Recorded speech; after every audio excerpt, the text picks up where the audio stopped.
Now, I have players come from me for a number of reasons.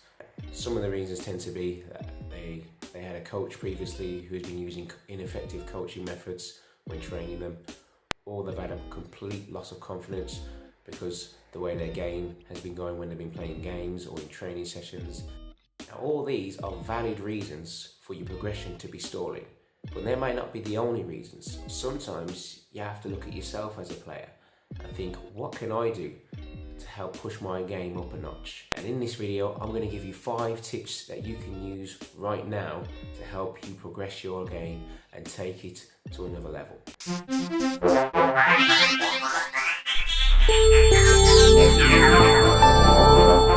First of all, learn to accept failures. Now, the best players out there would have experienced many setbacks before they reach the level that they have reached now. All the failures that you come across can be some of your best lessons. And if you learn to accept that, you'll see improvements in your game a lot quicker.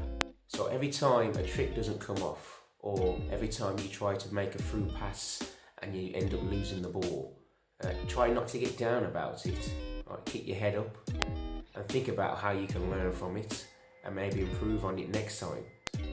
Don't be afraid to take risks. If you ever come across a coach or a parent who keeps yelling at you at the sidelines, play it simple, or stop taking those players on, stop listening to them right now. Yes, sometimes it's best to play the simple option and play that easier pass. Instead of only thinking that you have to take the simple option every time, learn to assess the game differently. Learn when you have to play simple. Learn when you have to do something that's going to require a bit more risk, such as taking a player in a 1v1 situation, bringing the ball out from defence at the back. You have to learn all these decision-making requirements. You have to become a better decision maker, not better at doing it simple. Now, suppose you've all heard the term, practice makes perfect. Well, I prefer the term, practice makes permanent. Now, because of changing situations, unfortunately, less players are playing outside of training sessions.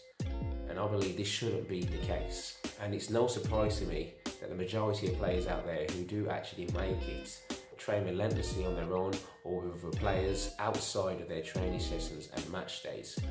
In order to get better at anything, and I mean anything in life, whether it's business, whether it's your job, you have to practice your craft.